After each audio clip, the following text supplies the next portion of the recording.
Discovery Season 5, Episode 10, the finale. From Vulcan Hello to the Nepenthe-esque Goodbye. Where was the series this finale was the finale to?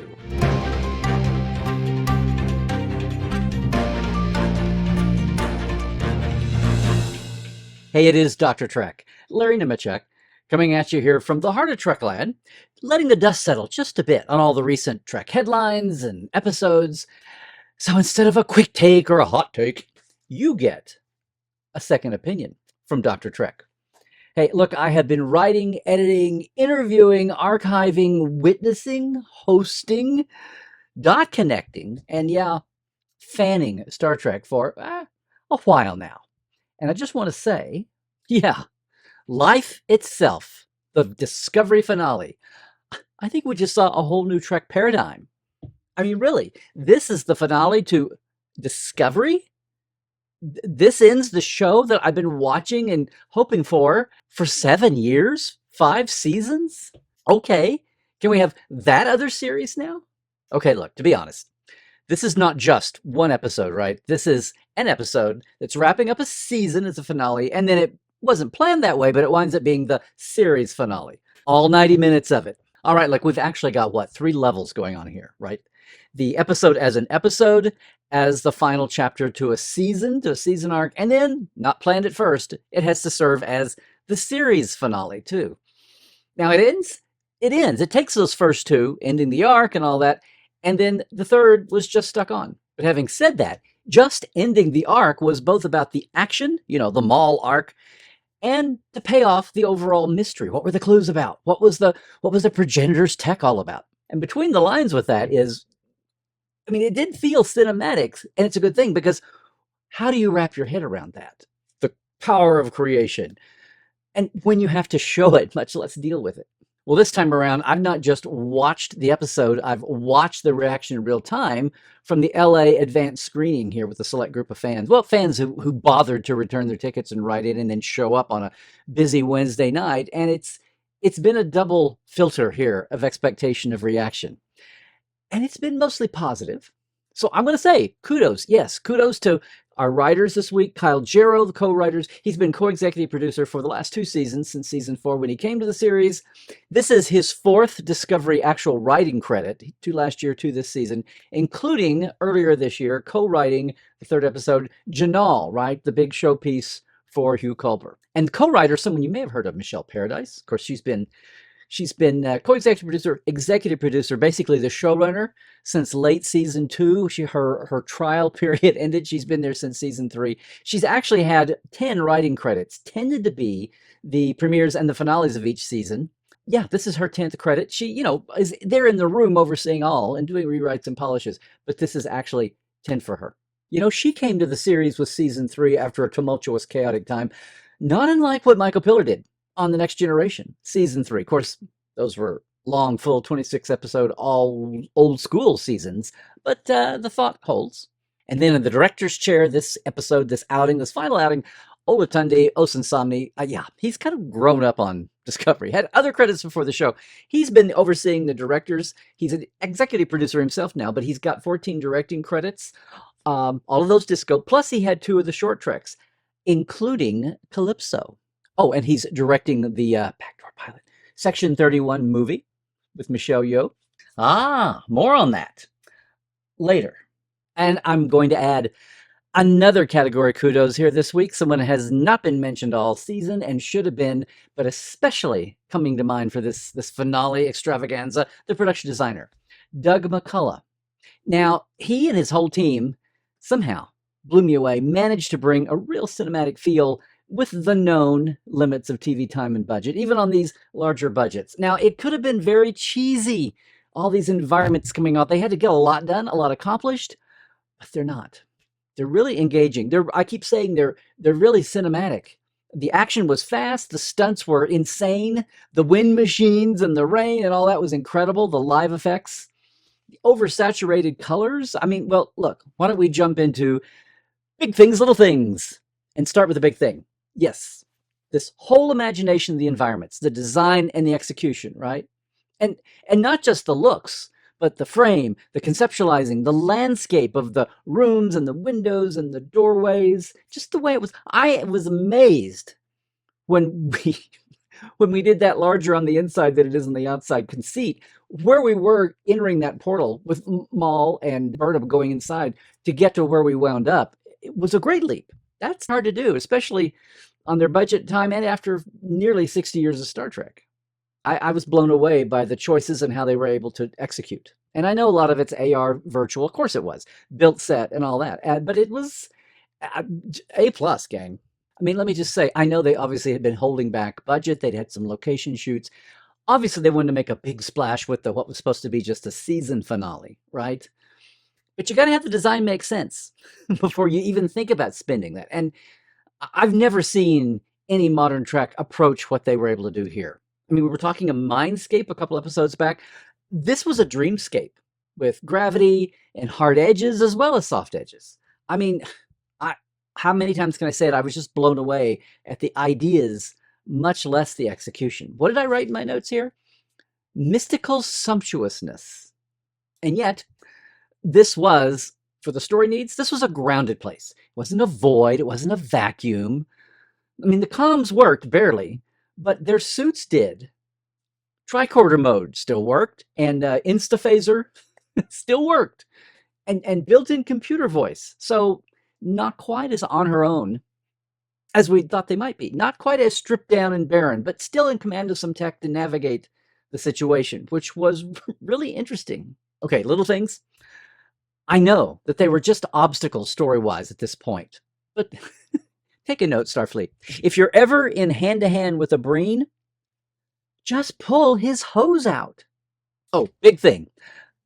It's a finale for the season. Did you notice in the opening credits, throwback elements, some of the art pieces, like the original series Communicator, there's different seasons represented through there. The Klingon mek'leths, the Red Angel suit. Yeah. And there was still room to add one more for this year, the black hole effect. Big thing. As much as I've been praising so far, some of these obstacles did feel by the book. Oh no, 40 fighters! Now look, the plasma cloud ignition, that was a cool effect, that was cool strategy. But it's kind of like the Riker maneuver back in Insurrection, the movie, right? When the Hurt Enterprise E vented its own nacelle plasma and ignited a plasma pocket within the Briar Patch, wiped out a couple of Son'a battle cruisers, remember? But of course, the Tilly maneuver here takes out all 40. Not 31, not 38, but all of them. I mean, yeah, we need obstacles, but not that many. Even with 15 extra minutes this week to burn. And then one dreadnought. Oh no, now it's 3. Of course, we're only going to deal with one hollowhead of Tahal, really. Now, I was glad to actually finally meet this Primarch in person, finally. And the whole sequence did serve to kind of pump up Saru's personal arc ending there of, action Saru, ambassador mode. But it was well structured and well dialogued. Little thing. Wait, is that the Orville font? Another big thing, the stunt work. Now look, I usually roll my eyes at stunt work, like on the Marvel superhero movies, oh please. And the Bourne movies, yeah, right. But maybe here, it was the shifting bioscapes, maybe it was the desperation of both of them, but this felt organic. This felt tragic, even going on and on and on. It was mind-bending. So, some bonus kudos are in order. I mean, hell, it's the finale, right? Let's give a shout out, previously I mentioned, to the director of photography, the cinematographer this season, Philip Lanyon, and to the stunt coordinator, Christopher McGuire. And of course, the doubles, the whole stunt team. I mean, seriously, for once, I didn't roll my eyes. This whole running, tragic slugfest gave me, oh God, I dare say it, Beale Loci, Lazarus's, Kirk Kruge. Hell, Ducat Cisco into the fire caves. Vibes for all of that. Fools fighting in a burning house. And Burnham and Maul's eventual exhaustion was palpable, on top of the desperation. And the null gravity, which is so captivating, what they were about, I mean, I kept thinking, how in the world would they have topped this for a season 6? Stick a pin on that one.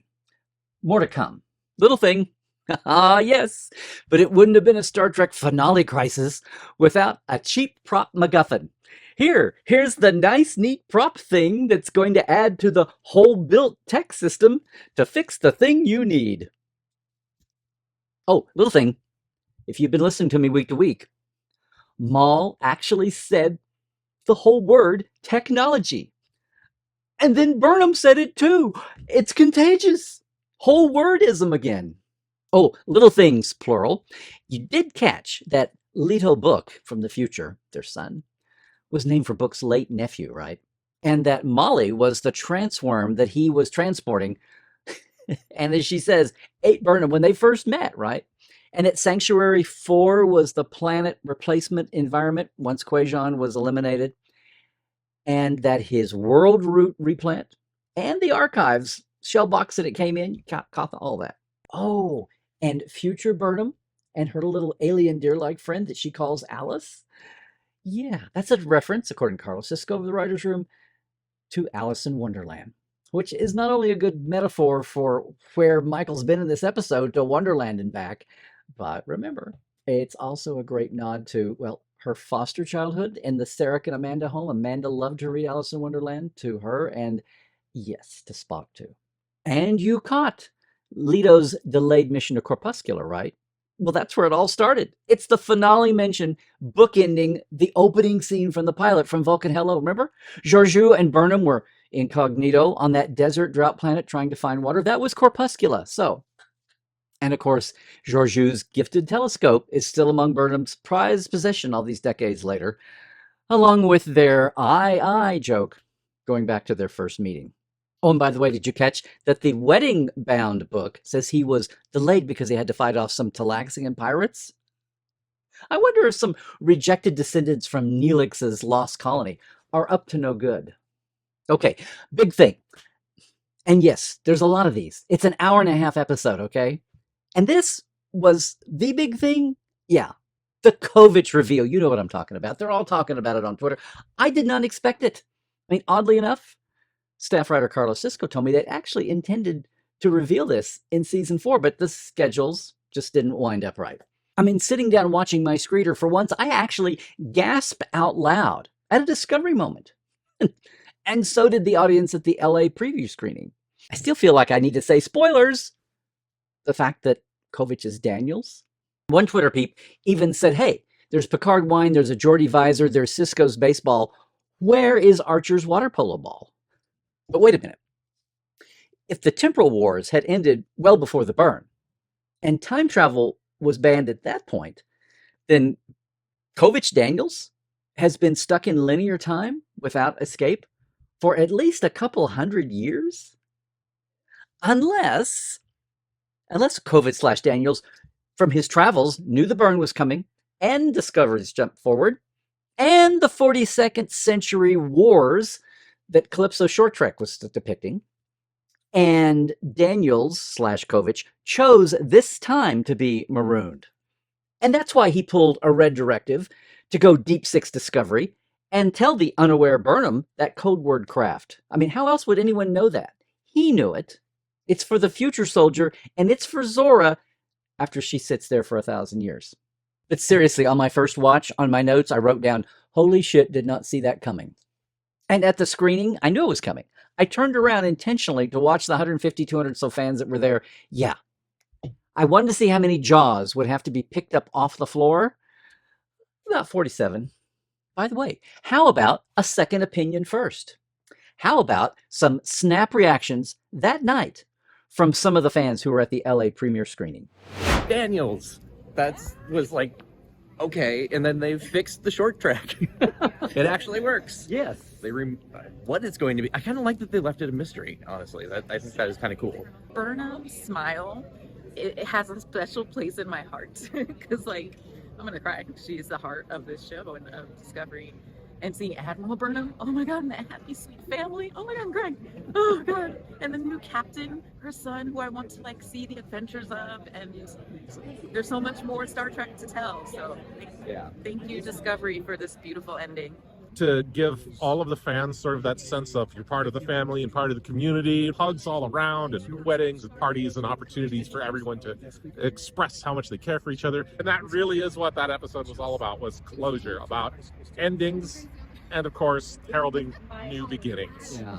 I thought it was an amazing season finale as it was, but the additions they made to make it a series finale was quite touching. Really just makes you think about how great the show is overall that not enough people appreciate. So I love Discovery. I'm going to miss it. All right, all of that, and yes, I do still have questions. Okay, the pathway drive. Well, aside from being the next generation answer to warp drive, finally, to do away with having to use dilithium, and of course, having it not be the spore drive, well, what is it? I've been patient. I mean, all we know is that it has to be calibrated in advance. Okay, then. Okay, Saru had to be ballsy. He told Tahal to look into my eyes through a holocom screen. When Burnham and Maul are going through the garden, and Michael declares that that pile of rocks is a monument, the burial site of Dr. Marina Derricks. How does she know this? Was there a plaque on the side that they didn't show? Oh, by the way, when Maul and Burnham finally pierce the wall and look through that plush yellow flowerscape and all the way to the horizon, did anybody else switch their brain and suddenly hear, "You're out of the woods, you're out of the dark, you're out of the night"? Okay, well, I guess you can't keep a good quest with friends analogy down, huh, gamers? Oh, and how much later is our epilogue now? I mean, if Leto Booker is a new captain, he must be at least 30 to 35, right? And Vance is still on duty as an admiral? Look out, Dr. McCoy, he's coming for your record. Favorite line. And I'm going to caveat right off the bat to say, look, the progenitor avatar had some beautiful dialogue, wonderful things, philosophical, all great, great, great scene, but I'm going to do choices that you can actually get your arms around, okay? Such as, drop your weapon, or shoot me and spend the rest of your life trying to get out of here. Yeah. Burnham and Maul, right? Only because that evoked for me, well, either choke me or cut my throat, make up your mind. McCoy to Khan. Oh, and who can resist in the middle of a crisis? We can't take much more of this. I just wanted to laugh. Dilly, this is a Star Trek. Of course you can. Oh, and of course, not so much a favorite, but a landmark. I'm a doctor, not a physicist. Oh my God, who wrote that? Who woke up and realized that Culber had never had one of those for the whole series so far? You know, the McCoy medical metaphor. I'm using that word loosely. But I loved it, of course. All right, cast and characters. And yes, there's Vance, back, of course. No President Rillick. Is it really a budget thing there? Oh, and Non as well. I was surprised at that. I don't know. But hey, it's the graduation party, strike party, rap party. Who wouldn't go if they were invited? And remember Tilly's offbeat, near walk of shame fella from episode 1, Lieutenant Jax? Well, look out, Starfleet Academy. They made a point to have him at Saru's wedding as Tilly's guest. All right, I have meant to mention this all season long, especially as the personal stakes got higher and higher. But Maul has this interesting little vibration stance. Notice? And look, with all the cinematic effects, and we still get from her, holy shit. But it's okay, remember? She is a 21st century slang nerd anachronist. And Dr. Culber, he runs into the whole let's get book prep scene in engineering, right? And I thought, he's got a hypo? This is how you end his spiritual quest arc? With a hypo scene? And then he said it. Of course. Dived into the whole spiritual quest thing. Okay. And of course, Culber has that scene later on with Book where it pays off for real. But in contrast, I thought Stamets, well, he had a couple of key family scenes. He had a solve the puzzle or two moment, right? But I don't think he ever got the same kind of screen time or just gravitas that he deserved. I mean, even being professor to Adira's prize pupil or even grad student, which seems to be almost a full-time job now. Tilly gets to keep showing off her comic timing. No. Wait. Gotta laugh at the screening. And it is fitting that she is the last one to share a hug with Bourbon, a head hug, Remember? They were roommates at the beginning. Odd roommates. That's come a long way. Now, Saru gets to show off his new confrontational tact chops. He'd be great at Tongo. And he gets to show off that great groom gown, too. But did you catch? It went right by. Vance addressed him as an admiral. So he's come back to the service out of the diplomatic corps as an admiral? Okay, then. And Michael. I had a note early on in her solo odyssey when she first arrived in the environments. And she's harnessing the hurricane, right? She's harnessing the wind and figures out she can just run up the side of her rainy black rock set in that biochamber, and she throws herself on the wind to be able to get back on the deck. And I wrote, okay, now she's Michaeling, as in superheroing. But she was using what she was given, right? Literally turning into the wind. I mean, it's not as egregious as in past seasons. It was great stunt work and great harness work, but she had great solo work too there with Zora at the end. She really carried that scene, the only one on stage talking. She and Book together still. Sonequa and David Ayala. Where have those two been the whole series? The relationship didn't come from anywhere, I know, but just in these last couple of episodes have shown what that really could have been all along. I mean, whatever decade they're living in. I mean, it just feels like a redo. Can you reboot a whole series and use the same cast? Oh, and can I just say, a special shout out this finale week. Yes, kudos to all the crew folks without names, without lines, without credit. In engineering, on the bridge, in sickbay, wherever, in corridors, they have the nerve and the Starfleet training to just go about their mundane business, right? Unhurried, undistracted, unreactive. Even when the most critical of galactic crises are shaking the ship to pieces and throwing everybody to the deck, they just read the next meter, push the next button, and get on with it.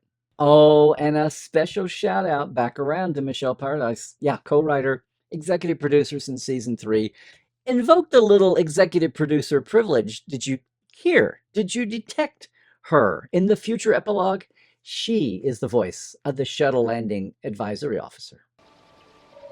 Sorry to interrupt, Admiral. Your shuttle is arriving momentarily. Thank you. So here we are. The end of the season, the end of the series. And yeah, for the season's purposes, all along, I have been wondering, this power of the creation, that is an impossible payoff. Whoa, we hear billions of years ago, in a liminal space-time adjacent to my own. It hit me.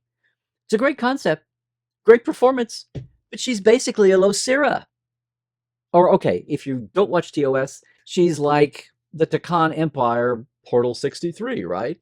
She's an avatar that's been left behind, artificial light, to do whatever the task is for whoever who's coming afterwards. And she says, we're all extinct, and we were extinct a billion years ago. But what's groundbreaking about this payoff that I was wondering how they would land this with all the buildup.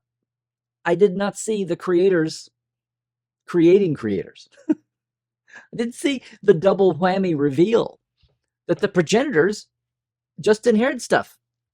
And seeding planets was just their way of having fun. It's what they want to do. Your mileage may vary. But to introduce the idea of pre-progenitor progenitors, creators begetting creators over billions and billions and billions of eons? Are we really going back to the Big Bang? I mean, look, I thought Q in the Big Bang was something, or the olfactory non-humanoid species 10C last season. I thought that was a big deal. This is mind-blowing. I really didn't expect this from Discovery. And yes, the execution, the depiction, but just the concept. And then Burnham walking it all away from it all because we're not ready. I will not kill today. I will not accept the power of creation today. It was pretty breathtaking. Now, I've seen people talking about maybe this was a cop-out, that this was the biggest cop-out yet. But no, I'm feeling something different from this saga than in the past years when it felt like the big bad turned out to be disappointing.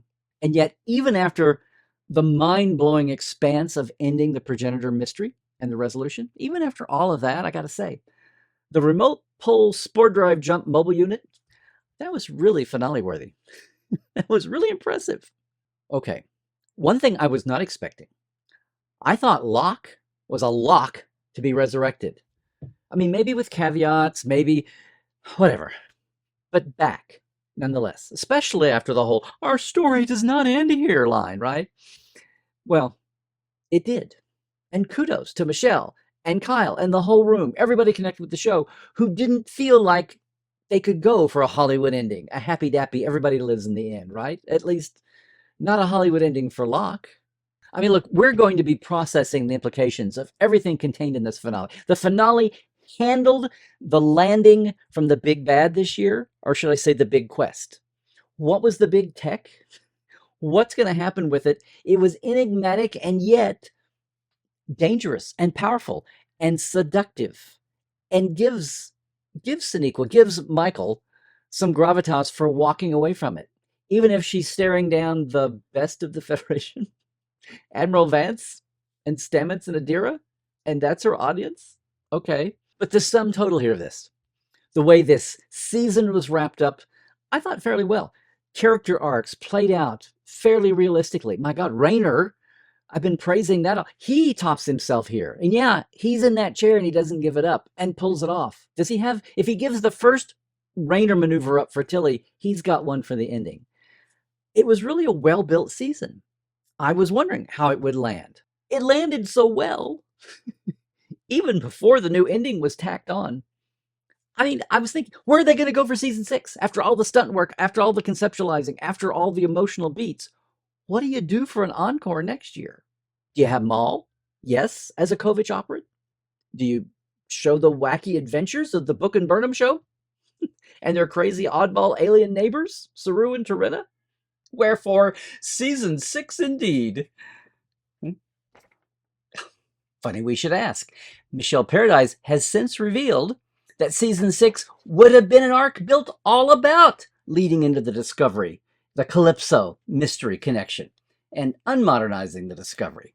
And then when the cancellation came down, and they had 8 weeks to conceive and write and realize the only set still standing was the Discovery Bridge, well, why not do a coda set in the future? Even on a 3-day shoot. She said they were determined not to leave the Calypso connection, leaving it a mystery, leaving it a hanging Chad, Florida 2000. I mean, even if they only had 18 minutes of screen time. Now, most fans I've heard from that I've seen, they think that's cool. Some are upset that it wound up being still all about Burnham only, not about the rest of the crew. Most of all, a lot of them don't care, they say, that it connects up to Calypso. Really? Really? Like, you want another future guy hanging out there? Or even the Borg baby on Voyager? So, why not go all Nepenthe on it and jump us into the future to catch up? It's so refreshingly paced. It's quiet. And yet, it has a monumental feel to it. And look, the gap in the shoots, the real season 5 ender, and then coming back months later to shoot this little epilogue, it gives it away. Look, notice who was at the Saru wedding scene. It's all the new B Bridge crew, right? And who is in the bridge memory? The goodbye shot that they did months later. Yay, it's Oo and Detmer finally able to come in and do that. They get the chance. And yes, the Calypso setup that people have fretted about for years, they're able to fix all the fixes, right? The A is scraped off. One more shot at the dots. The voice meter, the nacelles reattached. Calypso works. It's been fixed. You can sleep tonight. So, life itself as an episode, as a season ender. As a series finale, though, it got me thinking, seriously, I'm going to go here. Look, we've had series end without a finale. Looking at you, Turnabout Intruder. We've had beloved series end with great finales that really set the bar. Hey, all good things. And I would also say What We Left Behind. We've had series in kind of meh, Endgame Voyager, sorry. And yeah, we've had the controversial Snow Globe endings. Poor Enterprise. Although I think it got redeemed later on. I think this is the first finale that ever elevated the series that it ended. Chew on that a while. One more thing. Did anybody else want the Breen Dreadnought to be force jumped into the Klingon engine room? Or that'd be no trouble at all. Oh, and one more thing. I mean, it was too bad for the Calypso fix, you know? I mean, in the end, they could have just nailed up the Spore Drive with Discovery, stuck it in a crate, and put it next to the Ark of the Covenant in that warehouse in DC. Oh, and one more thing. Are those the equivalent of 32nd century Billups tubes? Okay. I promise. That's where I should probably sign off on Discovery and end this second opinion. But what did you think? Hey, I had plenty of comments. I shared some other ones. This is your chance. Come on, drop a comment below, would you please? And while you're at it, like and subscribe. We're going to be doing plenty more. We're not going anywhere just because Discovery's ended. There's more Trek to come, more going on in the Trek world, right? So come on, subscribe, share it. I dare you to subscribe for some sanity in Star Trek. Most of all, if you crave more Dr. Trek and our Trekland point of view, I invite you to check out all of our live streams like Tuesdays Live and the podcast Trek Files from Roddenberry, Cadet Alice, and Dr. Trek Watch Prodigy, all of that. Or, yes, the Portal 47 backstage deep dives every month for all the Star Trek fans who have no idea how much Star Trek they have no idea about. Or take your own customized away mission to actual Star Trek locations here in SoCal with our Trekland Treks. All of that is there with our Cameo store, with our TeePublic shop. All of it is at LarryNemecek.com. Take a look, will you? And until next time, Trek well, everybody.